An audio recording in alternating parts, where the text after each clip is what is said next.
지금 지구는 기후위기에 처해 있습니다.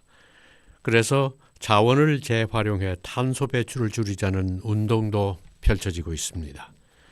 하지만은 자원 순환의 중요성은 알고 있지만은 실천으로 이어지는 비율은 여전히 낮은 실정입니다. 단순히 알고 있는 것과 실천 사이의 차이를 줄여나가기 위해서 지속적인 노력이 필요하겠습니다. 그래서 저희 연재 공동체 라디오가 부산 녹색소비자연대 그리고 자원순환 시민센터와 공동으로 쓰레기는 자원이다라는 주제로 9편의 캠페인 프로그램을 제작 방송해드리고 있습니다. 이는 저희 연재 공동체 라디오가 자원 재순환에 대한 인식 개선에 앞장서려는 노력의 하나라고 하겠습니다. 여러분 안녕하십니까? ESG9 자원 재순환 인식 개선 프로그램 진행을 맡고 있는 저는 연재 공동체 라디오 프로듀서 박준홍입니다. 오늘은 그 7번째 시간으로 쓰레기 분리 배출 무엇이든 물어보세요라는 주제로 자원순환시민센터 역시 김추종 대표님과 부산 녹색소비자연대 이자영 사무처장님 오늘도 두 분을 모셨습니다. 안녕하세요. 네, 안녕하세요. 안녕하십니까. 분리 배출이라는 제도 자체는 시작된 지가 꽤 오래된 걸로 알고 있습니다만 이게 언제부터 시작됐죠? 분리배출 제도를 시작한 것은 1991년입니다. 1991년. 네. 하나 더 중요한 내용이 있는데요. 네. 그때는 분리배출만 하도록 되어 있었지만 1995년도에는 쓰레기 종량제라는 걸 시행합니다. 아 맞습니다. 그러니까 쓰레기를 버린 양만큼 돈을 내는 제도. 네, 네. 그러니까 재활용품은 분리배출하면 돈 안 내도 되고 네. 이게 맞춰지면서 95년부터 본격적으로 이 제도가 시행됐다고 보시면 될 것 같고요. 왜냐하면 그 전에 종량제 하기 전에는 분리배출만 하락하니까 좀 잘 안 됐었거든요. 네. 그래서 실제로 분리배출하고 쓰레기 종량을 같이 하다 보니까 본격 시행 1년 뒤에 조사를 해보니까 쓰레기 배출량은 한 27% 정도까지 줄었고 그다음에 재활용품 분리 배출량은 35%까지 늘었습니다. 네. 그러니까 효과가 확실히 나타났는데 문제는 이제 이게 제도가 정착화되고 나면 쓰레기가 또 그렇게 많이 줄지는 않거든요. 네. 지금은 사실 요 근래에는 계속 생활 폐기물 발생량이 네. 계속 늘어나서 2020년도에는 일일 발생량이 6만 톤을 넘어섰습니다. 네. 생활 폐기물이. 그래서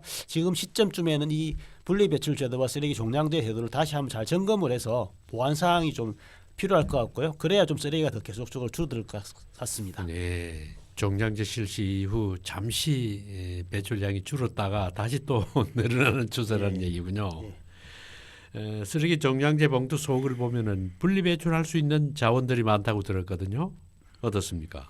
네, 그 안을 들여다 보면은 이제 여러 가지가 섞여서 버려지게 되는 거죠. 이제 재활용이 가능한 제품들도 이제 들어가 있는 거예요.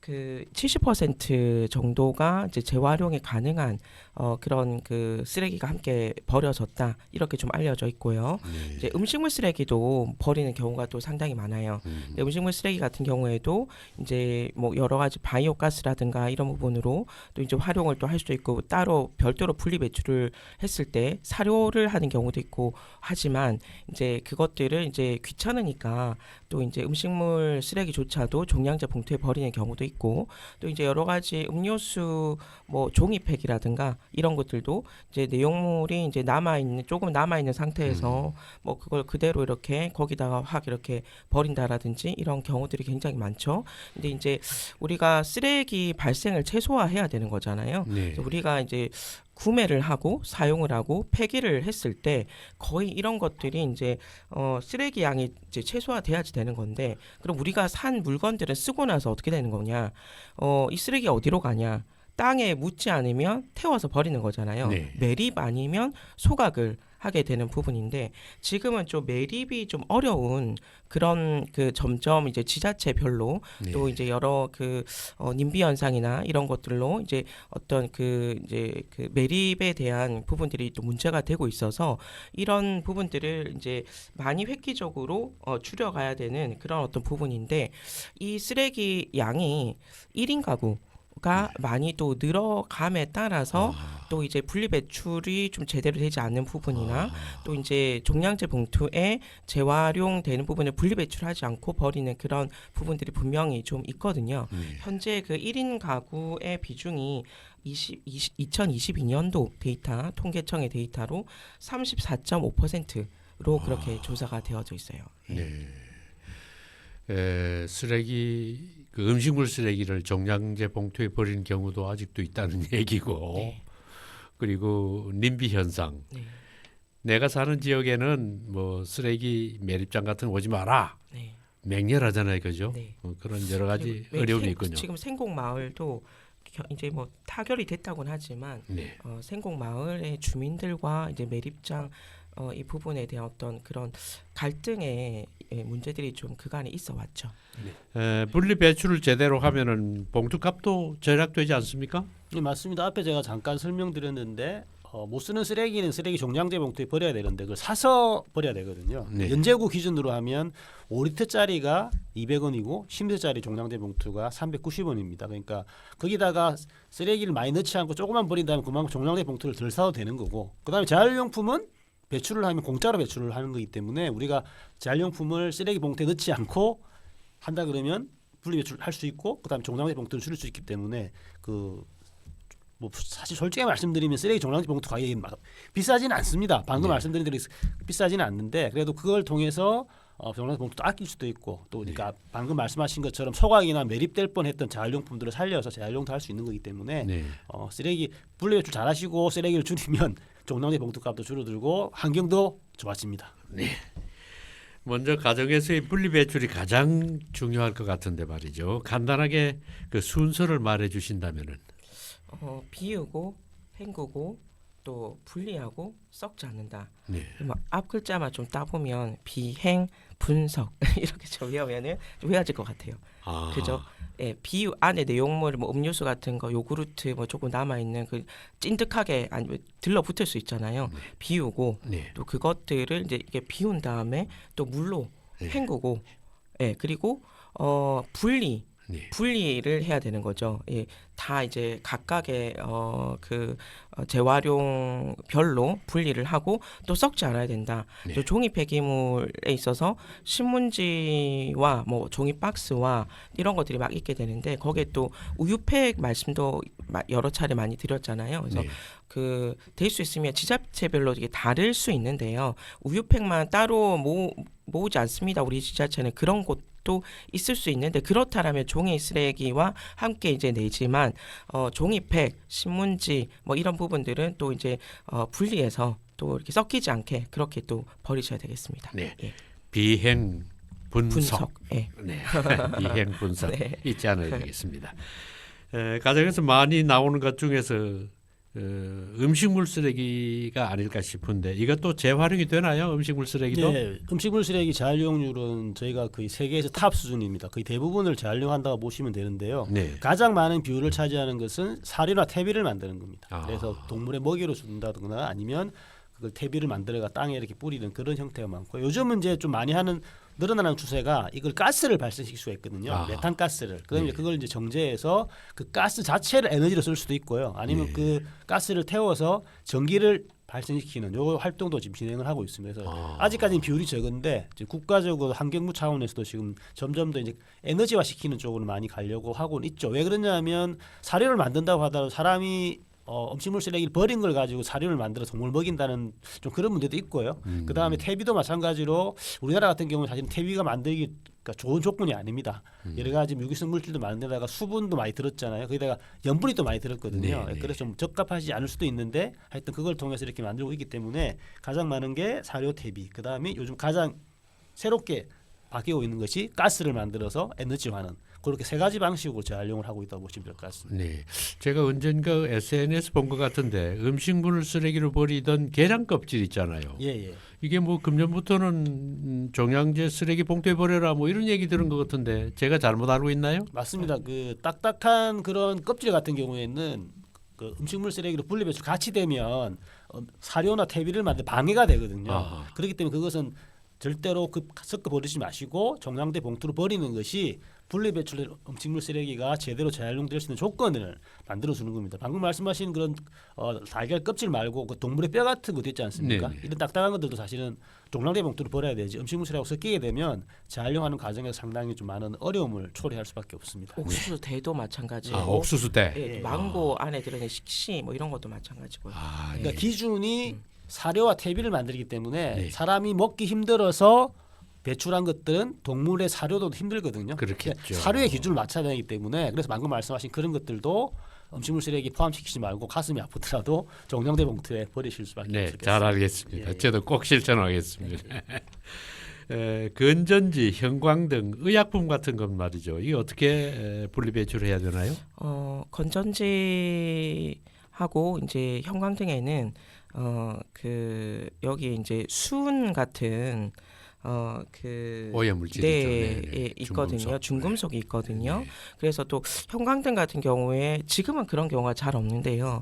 과거에는 깨뜨려가지고 부피를 작게 한 다음에 이렇게 뭐 버리는 그런 분들도 있으셨는데 네. 그 안에는 이제 수은이 있어요. 그래서 네. 그것들을 깨뜨렸을 때 공기 중으로 수은이 맞습니다. 흩어지면서 흡입하게 돼요. 네. 그러면 그것들이 인체에 좋지 않은 영향을 반드시 미치게 되거든요. 그래서 형광등은 형광등대로 분리 배출하게 돼 있어요. 네. 예, 그리고 폐건전지도 폐건전지가 분리 배출하게 돼 있는데 뭐 그런 것들이 폐건전지 같은 경우에는 이제 대형 마트에서도 이렇게 수거함이 또 있는 경우도 있고 전용 수거함들이 있어요. 대부분은 주민센터, 행정복지센터에 그게 다 있거든요. 그래서 그렇게 모아가는데 일단 이제 저희들이 캠페인하고 운동할 때 기념품으로 좀 이렇게 제공을 하는 폐건전지 함이 있어요. 종이함. 네. 이게 뭐 이렇게 우유팩처럼 생겼는데 거기에 이제 이렇게 톡 이렇게 넣게 돼 있어요. 그래서 건전지를 막 굴러다니고 돌아다니잖아요. 그래서 집에서 좀 이렇게 각 집에 그런 어떤 폐건전지 함 같은 거를 이렇게 거기다가 건전지를 모아가지고 한꺼번에 한 개씩 나올 때마다 주민센터 갈 수는 없으니까 모아가지고 주민센터나 마트에 전용 수거함으로 좀 버리시면 되겠고 그리고 이제 의약품 같은 경우에는 약국으로 폐의약품 그냥 쓰레기통에 버리시면 안 되고 먹다가 지난번에 감기약 남았지 그 쓰레기통에 버렸는데 그냥 안 종량제. 되고 그래서 그런 것들은 또 알약 남은 것, 연고 남은 것, 또 이제 또 그 의약품 같은 경우에는 사용 기한이 있어요. 언제까지 써야 된다. 연고가 남았는데 2023년도 11월까지였네. 그러면 지금 날짜 지났잖아요. 그러면 이제 약효가 닿을 수 없기 때문에 그런 것들은 날짜를 한 번씩 확인하시고 또 버리시는데 그냥 종량제 봉투에 버리는 게 아니라 약국으로 가져다 드리면 그런 것들이 약국 안에서 그런 체계가 돌아갑니다. 약국에서 그 수거하도록 돼 있군요. 네. 전 몰랐습니다. 요즘 원래 대부분 이제 약국에 수거를 했는데 좀 불편하다는 이야기도 나오고 그래서 지금 앞으로는 확대될 겁니다. 그래서 아파트에도 수거함을 설치를 한다든지 아니면 저 서울 같은 경우에는 우체통에 넣으면 우체통으로 하는 그런 경우도 있거든요. 그래서 왜 그러냐면 의약품은 여러 가지 물질이 들어있기 때문에 이게 자연 환경에 노출됐을 때 생태계 교란 효과가 엄청나게 큽니다. 우리가 많이 들어봤던 슈퍼 박테리아 이런 것 같은 경우에도 의약품이 잘못 배출됐을 때 나올 가능성이 상당히 높거든요. 그래서 의약품은 그렇군요.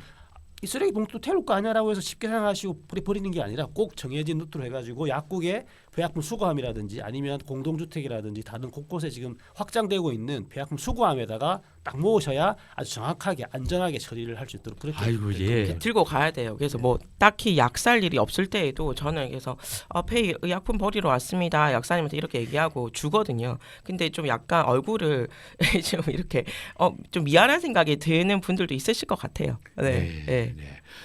이 점도 저도 명심하겠습니다. 이 폐가전제품이나 대형 폐기물도 한 번씩 배출이 되는데 이것은 어떻게 하면 될까요?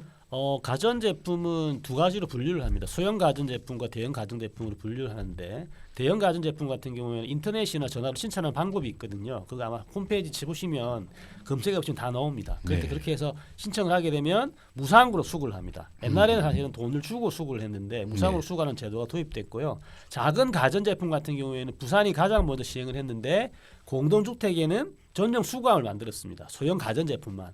소형 가전에는 기준이 1m 미만이거든요. 그래서 그렇게 버리시면 되고 그다음에 단독주택 같은 경우에는 다른 재활용품처럼 소형 가전제품을 분리배출한 요율이 구마다 다 정해져 있어요. 네. 그날 딱 집 앞에 그렇게 배출하시면 그것도 마찬가지로 무료로 수거 가능하고요. 근데 하나 더는 이제 대형 폐기물, 쉽게 얘기하면 집에 큰 가구 있지 않습니까? 네. 가구는 이제 무상 수거가 아니라 그 지역마다 한 두세 개씩의 업체가 있거든요. 대일 폐기물을 수집 운반에 제한하는 업체가 있습니다. 그 두 개를 그 구청에서 정해놨는데요. 그걸 찾아보시고 거기 연락을 해서 일정 부분에 수수료가 다 정해져 있거든요. 부분마다 일정 부분의 수수료를 지불하시고 하게 되면 거기서 와가지고 수거하고 가져가서 재활용하는 이런 과정을 거치기 때문에 가전제품은 쉽게 얘기하면 공짜로 버릴 수 있다. 근데 가구 같은 대형 폐기물들은 일정 정도 수수료가 발생한다. 이렇게 기억하시면 될 것 같습니다. 네. 자, 아이스팩도 이거 가정에서 많이 배출이 되잖아요. 아이스팩. 네. 저 스티로폼 속에 들어있는 음식물. 예. 이거 그냥 통째로 버리기도 하던데 맞나요? 그러니까 두 가지 종류가 있는데 요즘에는 이제 비닐팩에 물을 얼려가지고 그렇게 이제 그러니까 그 있죠. 물을 얼려서 오잖아요. 그러면 그것은 그 잘라서 그 물은 버리고 또 얼음 상태라면 뭐 싱크대 그냥 이렇게 냅두면은 물로 흘러갈 거잖아요. 네. 비닐은 비닐대로 분리 배출을 하시면 되고 네. 또 이제 어떤 업체들은 생수병을 얼려가지고 주는 경우도 있어요. 그러면 그거는 그냥 이제 생수 녹으면 또 생수로 드셔도 되는 거고 또 이제 대부분 많은 것이 젤 아이스팩. 그렇죠. 예, 그 젤. 문제. 네. 예, 맞아요. 근데 그것은 하수구에 이제 뭐 흘려 보냈을 때 또 미세 플라스틱의 문제가 되거든요. 아하. 그래서 그거 그대로 종량제 봉투에 그냥 버리셔도 돼요. 네네. 그냥 그것은 종량제 봉투에 그렇게 버리시면 됩니다. 저 젤로 된 제품, 네, 그죠? 네, 아이스팩 네, 말이죠. 네, 네, 네. 근데 일단 이제 그렇게 맞는 말씀인데 그러다 보니까 이제 종작 아이스팩이 많이 버려지게 되잖아요. 그러면 네. 그게 사실은 잘 타지도 않고 이렇기 때문에 그렇죠. 소각장에 가면 오염물질이 그렇게. 많이 발생하거든요. 요즘은 지자체나 지역에 있는 단체들이 아이스팩을 사용한 걸 다시 모아서 세척해가지고 다시 필요한 곳에 재사용하는 시스템을 많이 만들어놨습니다. 어디에 그냥 공짜로 받기도 하고 어디 같은 경우에는 아이스팩을 일정 부분 모아오면 뭐 휴지를 준다든지 아니면 종량제 봉투를 준다 이런 지자체도 있거든요. 그래서 네. 혹시나 우리 가까운 지역에 아이스팩을 모아서 재사용하는 시스템이 있다 그러면 그걸 이용하시는 게 제일 좋고요. 그다음에 이게 없다 그러면 방금 차장님 말씀처럼 젤 타입은 종량제품 통째로 버리고 아닌 것들은 잘라서 버리고 비닐로 재활용 분리 배출하시는 게 가장 정확한 방법입니다. 네. 그것도 이제 행복센터, 주민센터로 접수를 하시면 됩니다. 알겠습니다. 네. 많은 분들이 그 종이류와 종이팩을 같이 버리는데 말이죠. 이 구분해야 하는 이유가 있습니까? 아주 쉽게 말씀드리면 종이팩은 플라스틱 필이랑 코팅이 되어 있습니다. 그냥 네. 종이가 아니라 그렇기 네. 때문에 이것만 따로 모아서 좀 더 처리 과정을 좀 오래 걸려가지고 휴지를 만들 수가 있거든요. 근데 네. 종이하고 섞이게 되면 이게 과정이 다르기 때문에 서로의 재활용을 방해를 합니다. 그래서 네. 정확하게 말씀드리면 종이는 종이로 따로, 종이팩은 종이팩으로 따로 해가지고 분리 배출하셔야 그게 따로 가서 따로따로 재활용이 되는 거거든요. 그래서 이게는 소위 말하면 재질이 다르기 때문에 그냥 종이팩이 종이 같지만 플라스틱이 도포된 반 종이 반 플라스틱이기 때문에 따로 분리 배출하셔야 재활용이 가능합니다. 네. 빈병 같은 경우는 버릴 때도 환급이 가능하다고 들었는데 어떤 제도입니까? 이제 이 공병을 우리가 이제 이 다시 이제 반환을 했을 때 회수 그 빈병에 대해서 이제 금액을 이제 받을 수 있는 그런 종류의 병이 있고요. EPR 이제 그 병인데 그 병이 있고 또 아닌 병들도 많아요. 그런데 이제 대표적으로 알려져 있는 것이 이제 소주병 그리고 맥주병 그리고 정종 이런 형태인데 소주병 같은 경우는 100원. 네. 맥주병 큰 사이즈의 그 맥주병은 130원 그리고 그 큰 정종 같은 경우에는 350원. 네. 예, 그 정도로 책정이 되어 있는데 그렇게 이제 사실은 다 비용에 포함이 되어 있는 것이고요. 생산자 책임 재활용 제도 이렇게 해서 EPR 제도인데 이제 사실은 더 많은 것들이 생산자 책임 재활용 제도 안에 들어와야 되지만 지금은 좀 이렇게 실질적으로 하고 있는 것이 이제 이 공병에 대해서 몇몇 병만 이렇게 좀 하고 있는 것이고요. 이 공병을 이 어디다 그럼 반환을 하느냐? 편의점에서도 받아주고 또 슈퍼에서도 받아주고 예, 그리고 뭐 대형마트에서도 받아주고 또 그 공병 회수 그 이제 자동화로 해가지고 어떤 자판기 형태로 그런 것들이 마트에 또 설치가 되어 있기도 해요. 그래서 네. 그런 곳에 이렇게 넣고 또 대금을 또 정산 받으시고 또 그렇게 또 할 수 있습니다. 무인 회수기가 있거든요. 그렇게 정산을 또 받으시면 되겠습니다. 네. 겨울철에 요즘도 그 연탄 사용하는 곳이 제법 있지 않습니까? 예. 이 연탄재 예.